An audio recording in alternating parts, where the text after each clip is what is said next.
Hello and welcome to a new edition of Africa Today. And today we will focus on Egyptian-Ugandan relations as President Abdel al-Sisi receives on Tuesday Ugandan President at Al-Ittihadiyya Presidential Palace. Presidential spokesman Ambassador Mohammed Shinnawi made the announcement, adding that the Egyptian-Ugandan summit is to tackle means of boosting bilateral ties.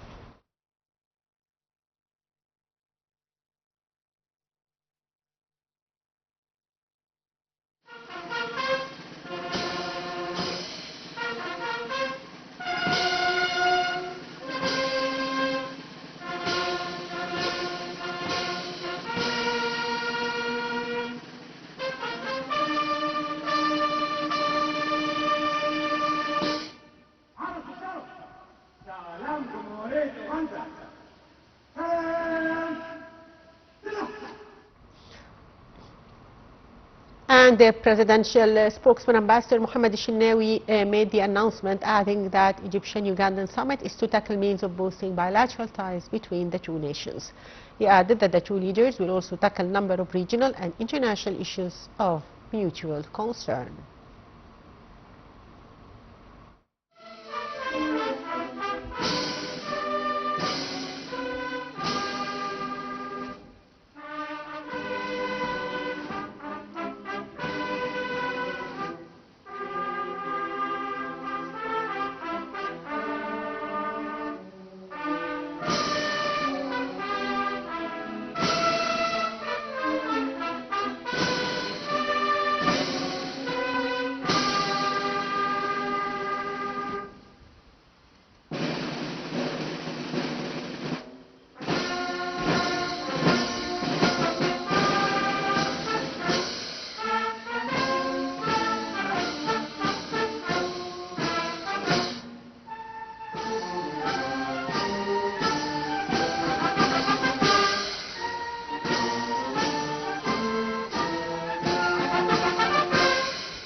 And to shed more light on the importance of this visit by Ugandan President, we are joined over the phone by Mr. Rahman, journalist. Good afternoon, sir. And a very good afternoon to you and to the dear viewers. So, Mr. Amra, how do you see the timing and the importance of this visit by Ugandan President to Egypt? It's time for another crucial and positive step towards regarding the strong ties that connect us with Uganda, one of the main Yes. friends and roots to Africa, connected to Egypt for a long time, ties and strong relations, politically, economically, and diplomatically, of course. Of course, we have lots of files to be opened upon the tables of negotiations, as well as strengthen up the ties with more cooperation in the economical field and uniting the vision towards the most important and critical files concerning the African stability and security of those countries. That is, Uganda is one of them, one of the countries that are facing critical challenges, and of course with the leadership of Egypt, we can conquer those challenges with cooperation, with uniting the vision and action on too many levels. As I mentioned, politically, economically, diplomatically, especially that Uganda, one of the main countries on the Nile, connecting the Nile basin issue, that is concerning Egypt and lots of countries around it. Yes. So how do you weigh the level of ties between Egypt and Uganda? Of course, that ties were always strong, but in the era of Mr. President Abdel al-Sisi, it went on even stronger, even deeper. too many levels, of course, that we have reached up the level of cooperation on healthcare, on economical cooperation, and of course, keeping up the strong ties, even though some differences has come along, but still Uganda is one of the main brothers in Africa that we have and possess those ties with it as a main aspect, as a main pillar of our own relations with the African continent. So how do you expect talks in Egypt to tackle Nile Basin file? Of course, this is the main issue here. There are lots of challenges in this file, and uniting the vision based on best interest for all, not just for one side, not just for one country. This is the only way we can gather around all the countries around the Nile Basin, especially that we are finding out that there are influences, foreign influences that are trying to manipulate the case to its own best interests. In the past 10 years, we have witnessed that too many foreign military bases were cultivated in the Red Sea around Ethiopia, and we have witnessed the rogue, unrecognized state like Somaliland that is supported by hostile influences and hostile countries against the best interests of the whole continent, not just the Nile Basin countries. Of course, we can start with Uganda and other neighbors, that we can unite the vision and realize that the challenge is concerning all of us as a utility, as one continent.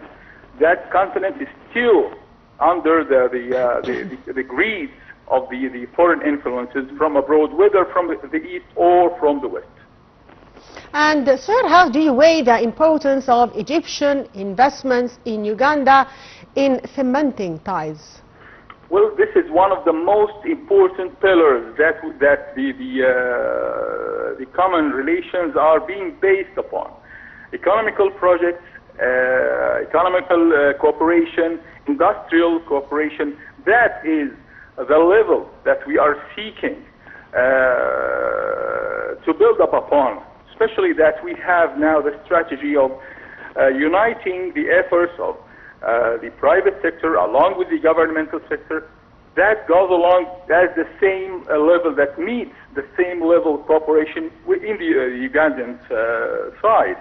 So together we can build upon this base and make it even stronger, and that could be a very important thread that we can strengthen up by the time to come, especially that economy is the one thing that unites visions all over the world now. It's the language of the time, I might add. Yes, sir, the volume of bilateral trade between the two countries reached $133 million in 2023. How do you read these numbers? And also, both countries are encouraging the private sector to increase joint and trade investments between the two countries. What's your comment on this? Well, those figures, of course, are to be increased, are to be built upon, and to be expanded by all horizons of cooperation. As you have kindly mentioned, together we are seeking the same hard path of cooperating or uniting the efforts of the private sector along with the governmental sector, so we can meet at the same path and shake hands at the same level, the same common understanding. And that's how we can reaching up the relations economically, and of course that could strengthen the ties toward action politically and strategically in the file of Nile Basin. So, sir, also if we talk about Egypt's regional role in Africa, to what extent Egypt is considered the gate to Africa, how do you see its strategic importance, the Well, of strategic course, location of Egypt in Africa? Of course, Egypt is the main gate to Africa, as well as the main guardian of the continent. We have all witnessed how Egypt has taken the hand of the continent countries towards and to be a part of the universal and the global events like the G20 and the G7. How Egypt was the main mastermind for this presence, the African presence in such international and important economical events. That's how Egypt expressed its importance and its leadership for the continent, as well as we have our own strong and historical ties with the countries in the continent that is being deepened up each and every year, and even as we are speaking right now. Yes, Mr. Amr Abdel, journalist, thank you, sir, for being with us. And back to our reports from the African continent, and Cairo held ties with Cote d'Ivoire, expressing readiness of Egyptian defense and foreign affairs ministries to help officials in Cote d'Ivoire to enforce law through promoting their capabilities in this field. This came during a joint press conference between Foreign Minister Badr Abdel and visiting Foreign Minister of Cote d'Ivoire, Kako Leon Adam. More in the coming report. Foreign Minister Badr Abdel said that Egyptian and Cote d'Ivoire ties witnessed a remarkable development.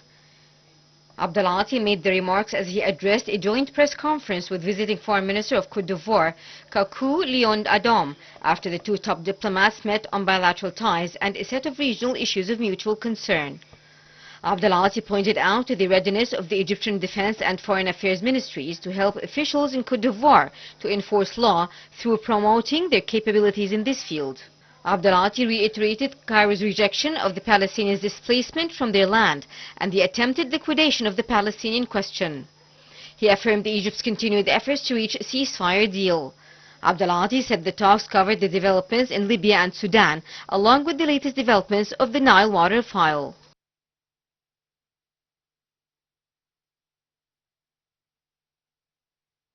And South Africa is to offer the U.S. a revised trade deal on Tuesday. The country's trade minister made the statement in an effort to lower 30% tariff rate the U.S. President Donald Trump imposed on exports to the United States last week. Details follow.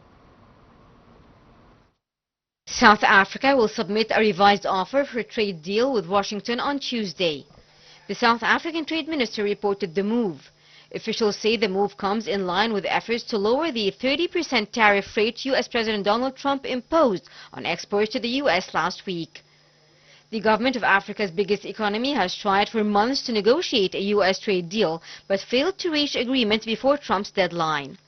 South African exports to the U.S. were hit with the highest tariff rate in sub-Saharan Africa. South Africa's agriculture minister had previously said that Trump's team felt South Africa's initial offer for a trade deal was not ambitious enough.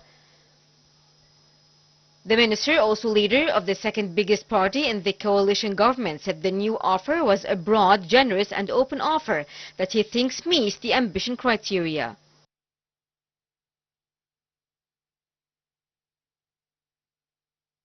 The African Development Bank is offering $500 million for Ethiopia's mega airport. The bank said the airport in Bishoftu, around 45 kilometers south of the capital Addis Ababa, will cost an estimated $10 billion and to be handled and be able to handle some 110 million passengers a year at full capacity. Details follow.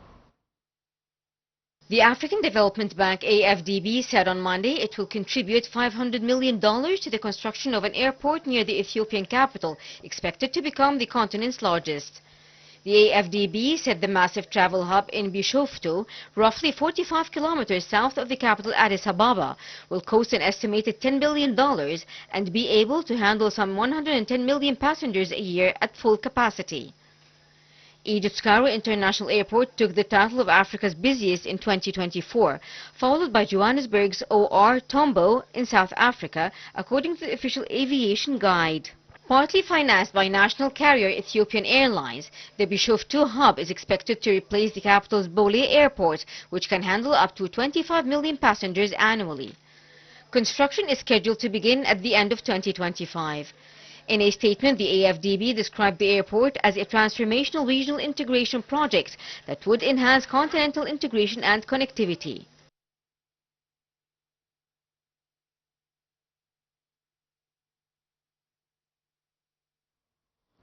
And by that, dear viewers, we come to the end of today's edition of Africa Today. Thank you for watching.